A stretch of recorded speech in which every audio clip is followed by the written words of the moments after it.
Welcome back to the Reboot Show. I'm your host, Sally A. Illingworth. Today, we're joined by three cybersecurity experts for the first segment of the Trusted Impact Leadership Series.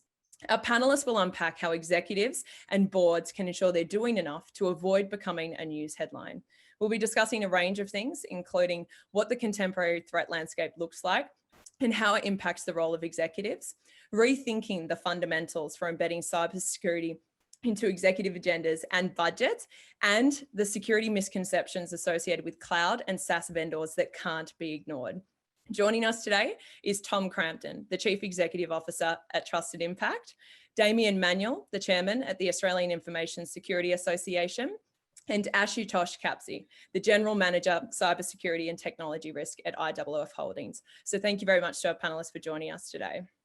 To kick off, Tom, it'd be great to hear your insights on what the contemporary threat landscape looks like and what this means for the modern executive. You bet. Thanks for asking, Sally, and also thanks on our behalf of Trusted Impact. Thanks to both Damien and Ashutosh for taking the time to join us. It's fantastic to be able to get their input and insights. But Sally, to your question, it's funny, we're really proud to say that we started Trusted Impact 15 years ago this month. And boy, when I thought about that question, I reflect on that journey over the last 15 years and now over 300 clients. So we've learned a lot along those years. Back in 2006, there was only about 1 billion users on the internet, almost about 17% of the world's population. Today, 5.2. So that's grown a factor of 1 to 5 just since then. And now almost 2/3 of the world's population is on the internet. What does that mean, though, is while it's incredibly exciting for the ability to engage digitally and all the benefits that the internet comes along with it, it's a big number of people on the internet, but a big number that can be doing malicious things to your digital world. Back then, cyber wasn't even a word. It was funny, back in 2006, I think we were still struggling in the industry to try to get people to call it information security and not IT security. What used to be deep in the bowels of IT that even the CIO didn't really understand very well was this thing called security. And now it most certainly is a CEO and board challenge. We've come an incredibly long way because, all you need to do is if the listeners don't think that this is an executive problem, look at the roadkill along the information superhighway. So going as far back as 2014, the CEO of Target needed to step down after he had been with the organization for 35 years. Some would believe that it was a performance-related step down, but both because of that breach, he and the CIO, Beth Jacobs, stepped down. That became a pretty specific CEO problem when, as a result of a breach, they stepped down. There are dozens of stories like that since then. There's the CIO and CEO of Equifax, thanks to their data breach, the chair of Sony, the chair of the Democratic National Committee, or even locally, only a couple of years ago, when unfortunately, Landmark White, a company that did property estimations and valuations, both their founder, Glenn White, and CEO, Chris Coonan, needed to step down as a function of their data breach. So if the executives think this isn't a relevant issue for them, all they have to do is ask some of those individuals as to how relevant it was to them. And then finally, just at a board level, there's a fantastic legal opinion posted just last month that presents a really good case where directors are legally liable under the Corporations Act if they fail to identify and address the risk of ransomware, now to be considered by the ACSC, the Australian Cybersecurity Centre, as Australia's biggest threat. So I'll stop there and let you continue to get the better insights from our guests. I think that's great context, Tom, and what a great way to kick off the discussion. And I particularly like that you highlight that sort of there's 52 million thereabouts, potentially people out there who want to do malicious and bad things to organizations. It's a huge number. And I think, that certainly raises, the importance or elevates the importance, if you like, of resilience as a part of the cybersecurity discussion. Would that be correct? Definitely, without a doubt. When we think about one of the significant changes that's happened, we used to think 15 years ago you could protect against bad things happening. And we now realize in the industry, and what's important for, I think, most of your listeners is it's not a question of if, but a question of when. So like most organizations who, for example, sporting teams that want to succeed at game day, if you want to succeed when things hit the proverbial fan, it's good to have a plan in place, practice that plan, and consider resilience as being an important aspect of responding to an incident, not just protecting against it. Yeah, I think that's a brilliant analogy, and helps to sort of, put it clearly in the mind, if you like. And Ashutosh, it'd be great to hear from you in relation to the role of executives and or boards when it comes to driving cyber resilience across an organization. And are there any particular key challenges that generally come up for driving cyber resilience across an organization? I absolutely agree with Tom. This is cyber resilience, cyber security, cyber risk. All of these terms are absolutely should be front and center in the minds of executive and board members. They are ultimately accountable to drive these and change around this within their organizations. They are ultimately accountable, as Tom said. What are some of the interesting things that I would say that the board members and executive need to be aware of? So I think 2 or 3 points. Right. Number one, I think the boards need to understand and executives need to understand that cyber resilience is not binary. It's not a yes or a no. It's not, oh, are you secure? Are you insecure? Do you have resilience? Do you don't have resilience? Definitely not the case. It is a state of being, right? Cyber resilience is a state of being. It is a continuum. And when you're looking at a continuum or a continued state of being, you have to measure it in terms of maturity. Am I mature today? Is my organization mature today, more mature today compared to yesterday? Is my organization, and how do I make sure that my organization is more mature tomorrow than where we are at today? I think that's the concept that boards need to understand. Interestingly, if you look at any of the standards that are out there, so whether you take in financial services industry, something like an APRA CPS 234, you may take NIST, which is a much broader standard, or even ISO 27001. And if you look at it, all of these standards are principles and risk-based. And they all have a component of maturity model built into it, which means you're measuring everything in terms of maturity. And that's a very key concept that executive and boards need to understand. Also, the boards need to understand that cyber or technology risk, it's not a technology responsibility, and it's not really a technology problem. Okay, so it really is a responsibility of everyone within an organization. Now, what do I mean by that? For example, and I'm going to go in a little bit of a minutiae here, right? For example, although the board may be accountable, right? Does your, as an example, does your receptionist allow a visitor with no visitor pass to just walk into the office and do what they want to do? Does your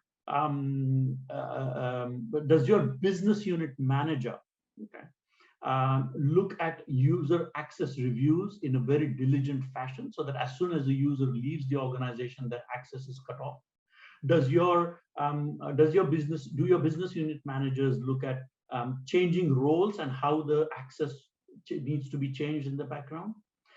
Do your end users know the responsibility they have in contributing to the cyber resilience and cyber security? What is their role in ensuring that they don't become easy targets for phishing and vishing attacks, for example? So everybody from the receptionist up to the board member and everyone in between needs to play a role in the cyber protection. And then are they all aware of what their role is? So that points to a cybersecurity culture within an organization. And that is what is really, really important. Now, it's not easy to measure culture. It's in fact, it's almost impossible to measure a cybersecurity culture. We've gone down to this misnomer that, hey, if we can actually look at, send phishing simulation emails within an organization and look at click rates, and if the click rates are good, then our cybersecurity culture is all really good. Now, I don't think that is the case at all. I think what we need to do is that is one indicator, no doubt. But what we really need to ensure is that does each person in your organization, no matter where they work and how they work and what their work involves, does each person understand what role they play in safeguarding the cyber and digital security of that organization? And are they working towards it? Do they understand it? And that's something that I would suggest every executive to be asking this question of their security team and risk team. How are we ensuring that our culture is improving and our culture is maturing? And how does every person in the organization know how they're responsible for cyber slash cyber resilience, I guess. And I'm happy to take some comments from Damien if you want to contribute, Damien, because I know Damien is very keen on this as well. Yeah, I think definitely you're sending a key message there, Ashutosh, and it'd be great to hear from you, Damien. I think one of the things you're saying, Ashutosh, is although it's not solely the responsibility of executives and boards, they certainly set the tone of importance across an organization. So they need to drive that, which will significantly influence their maturity at any point in time when it comes to cybersecurity. But it's interesting when we think about maturity and cyber maturity across an organization, particularly given what you highlighted, Tom, which is as recent as 2006, cyber wasn't even a commonplace word. So I think there's probably a lot of challenges for executives, the modern executives, as they try to sort of adjust and add something else, if you like, to their executive toolkit.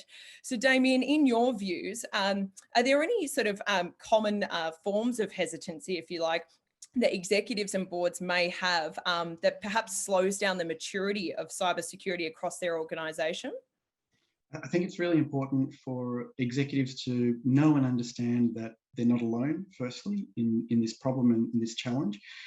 And also to, it's okay to feel overwhelmed and a bit uncomfortable about cybersecurity because it's not necessarily something that they had to deal with in the past.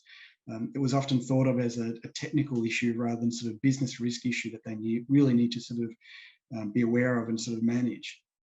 And the sector really as a whole changes so rapidly that a threat that they're dealing with today may be overshadowed by a new type of threat that emerges tomorrow. And the business will need to adjust, they'll need to learn the new processes, they'll need to think about how that threat interacts with their organization. So it's really also important for executives to think about what's coming over the horizon and how they're going to deal with those issues. If we look at the pandemic, we saw a huge rise in scams, social engineering attacks, a rapid rise in ransomware, business email compromise. And we also witnessed and saw a change from foreign governments where hostile foreign governments were attacking organizations or helping to prop up criminal syndicates and getting those criminal syndicates to attack organizations as well. So really executives need to think about how these things will impact their business and how they're going to manage that risk overall. And the challenge is that it's different for every organization. No organization is the same. There isn't really a cookie cutter approach to cybersecurity because it really depends on your risk appetite, your data exposure, what kind of sector you're working in, the information that your organization has, whether that's of interest to somebody to be monetized or maybe stolen and combined with some other piece of information that enriches that value of that information that you're holding. So I think it's really important for organizations and executives to sort of think about the fact that, just like Tom said, it's not a matter of if, it is a matter of when, and to really think about how are you going to address it, what kind of practice are you going to put the organization through. Toolkits, guides to help executives understand cybersecurity are really important and they're really needed in the industry because it is very easy to become overwhelmed, particularly if you're new to the sector, with all the noise of all the, this shiny product or this kind of service will solve the solution for you. So it's really about also hooking into a trusted advisor that can help you, navigate that process to focus on what's important to you as an organization and to think about how as an organization you're going to respond. And so I think that's, a lot of things that boards have to deal with in a very short period of time as we become sort of more and more mature. I think, Gartner are talking about that by 2025, they expect boards to have somebody that sits on the board that has cybersecurity experience, or have a cybersecurity committee that reports to the board. Yeah, I think that's a really key message you share at the beginning of what you just said, Damien, which is it's okay to feel overwhelmed. And I think a lot of executives and boards would appreciate hearing that, because I think, when you're in that sort of level of leadership, you often feel like you need to, have all the answers and know how to navigate every single situation. So I think that's a really key modern message for the modern executive and board member. And, it's interesting you're highlighting that, all of you have highlighted that cybersecurity is not a technology issue at all. Which leads nicely into a conversation about perhaps risky security misconceptions relating to particular, technologies such as SaaS and cloud. Which has certainly been adopted, at rapid rates across most organisations. So, Tom, it'd be great to hear from you about your views on risk management considerations for executives and boards and their peers as cloud and SaaS adoption skyrockets across most organisations. Right. Thank you, Sally. I think that is a really great topic, because just like cyber wasn't a word some time ago, not too long ago, cloud wasn't a word either. And I always like the great security comment, there is no cloud, it's just somebody else's computer.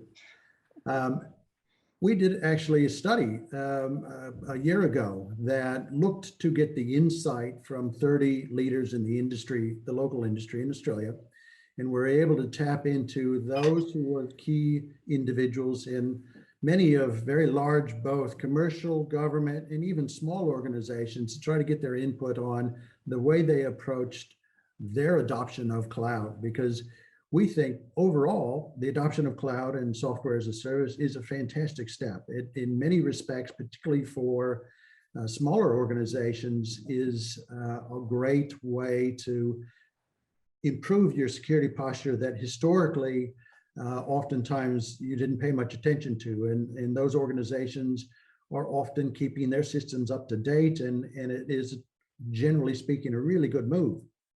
This study we found was that 100% of those organizations that we spoke to were embracing the cloud.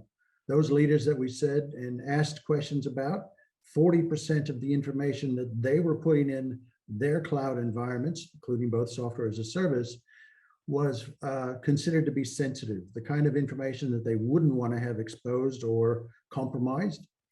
And so they were all embracing it. They were certainly using it for very sensitive information, yet just under half, the technical percentage was 43%, of organizations did not discuss cloud-based risks at the board level.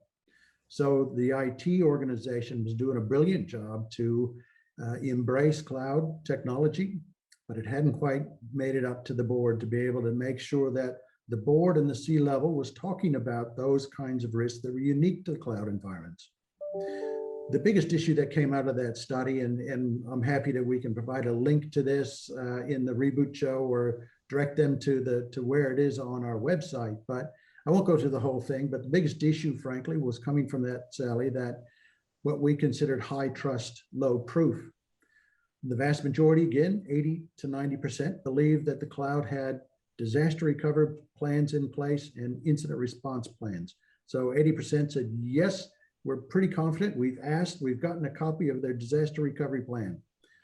Same, much larger, 90% said, yes, we've also gotten an incident response plan from our cloud software as a service provider. But only 60%, up to 60% didn't actually know whether that disaster recovery plan had ever been tested. So yes, you've got one, that's fantastic, but had they ever tested it? And in our industry, as certainly our panel members and a lot who were listening may know, there's still that statement today that we so too frequently hear, which is, what, test our backup? Why would we do that? It might not work. And that's the point. If you don't test it, there's a good chance it might not work. So you want to test it to make sure it will work. Getting back to that word resilience, getting back to the fact that ransomware is rated now the biggest threat in Australia.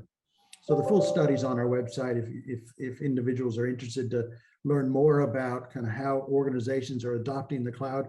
Again, great idea, but there are some things to be done to make sure that the organization isn't putting itself at risk. And what we really find is it's really the rest of the organization that needs to appreciate those risks of the cloud, oftentimes not the technology group, because they're doing a pretty good job to embrace it and take advantage of the advantages. Yeah, I think I really like the point you make, Tom, around high trust, low proof. And I think that's such a reality for many organizations, particularly given, I suppose the adoption of cloud and SaaS in particular can be quite seamless, and so in that respect, there's probably a lot of oversight in many regards, because like, oh, this is easy, we'll just implement this and run a program. And so maybe not look at some of the things that we otherwise would. To go back to what you were saying, Ashutosh, around how do you assess and manage physical, tangible risks, in and out of your organization? So I think we've perhaps, in some cases, misplaced that sort of traditional approach to risk management when it comes to cloud and SaaS, because it's easy to misplace it.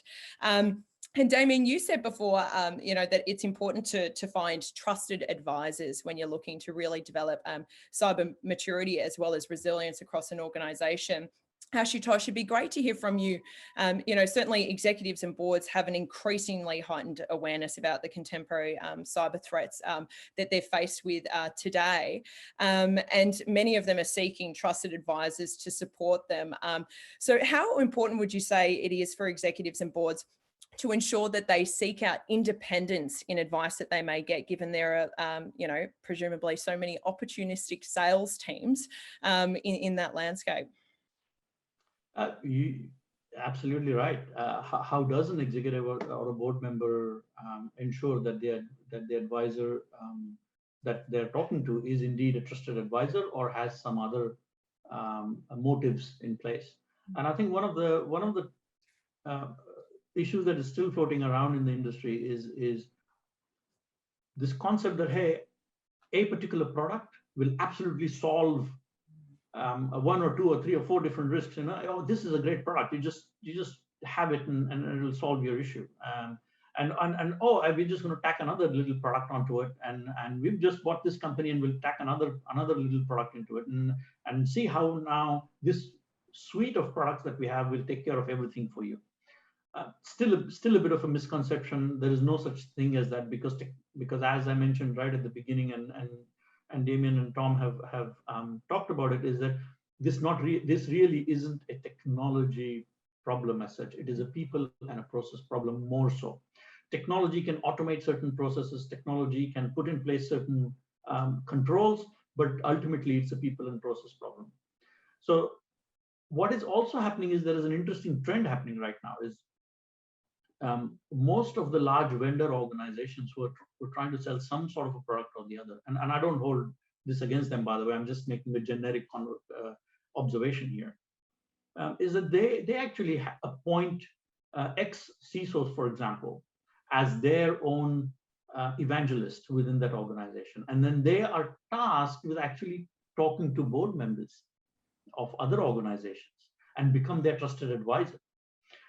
But all the while, the motive is to sell more, or they are goaled with selling more of a particular product within that organization. So I think executives have to be, and board members have to be a little bit careful in trying to understand the pedigree of the person, and also how they are actually goaled. It's a question that needs to be asked. Well, how are you goaled? You're giving me some advice here.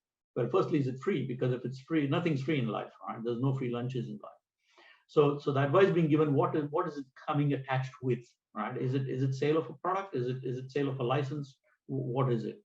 And I think independence of advice needs to be looked at from, well, who's providing that advice, and what are they actually advising me? Okay, and many times I would say to execs and board members, in the first instance, look inside your organization.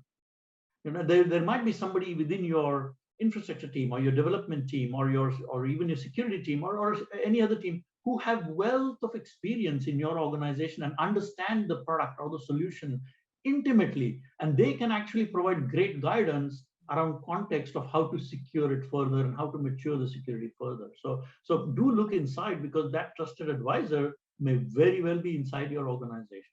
And if you're looking at an advisor from the outside, will be very discerning about how they're getting gold and what are their objectives ultimately, and when they're trying to provide advice to you. That's what I would say. I think it's interesting, Ashutosh, that you highlight the motive of someone or an organization that may be providing advice in the way of cybersecurity, and focusing on motive and trying to be diligent in relation to how you consider those motives, because it's interesting that that sort of sits quite closely alongside the opposite end of the spectrum, which is, trying to consider the motives of the bad guys in cyberspace, and perhaps what impact they may like to have on your business. So it's interesting that on both the sort of the solution side and the problem side, that motive is a key thing here, which I think really ties into that message that this is all really largely about people and comes down to people. Because, just like you said, Tom, that, the cloud isn't really the cloud, it's just someone else's computer. Cyber threats, if you like, they're just sort of, they're being actioned by people behind a computer that's, much like most of us on this call. So it's a daunting reality. And I'm mindful of time, but as we work to sort of bring this entire discussion together, I think agendas and budgets are certainly really important, particularly for executives and boards. So Damien, it'd be great to hear from you around the mindset that you believe executives and boards need to embrace as they begin to contemplate how they need to embed cybersecurity budgets into their executive agendas. Yep, definitely. The key thing is cybersecurity is not a set and forget. So it's not I'm going to invest X amount of dollars and that's it, we're done, everything's good, we shouldn't be breached, there's not going to be any problems. It's a continual investment process. So you need to think of it as it's a cost of doing business. You need to invest in cybersecurity as you go along. If you try to take shortcuts, you'll create what they call a technology debt or a cybersecurity debt or a process debt. So really, think of it as you need to continuously invest, and that's helping to uplift your maturity as your organization adjusts to it. And really to stop thinking of cybersecurity as a cost center. It's not a cost center. It's just part of doing business that you need to factor in cybersecurity. It could be quite a business advantage. It could help you into new markets. It could help you find new customers. It could help you to innovate. It could be a competitive advantage, particularly as a lot of organizations now are becoming key components within a supply chain. You'll start to be asked questions around how do you manage security and what controls do you have in place and how are you educating your people and what technology are you using to give you visibility and things like that. So think of it as, it's really a continual investment. There are aspects of cybersecurity that can also be used to help HR.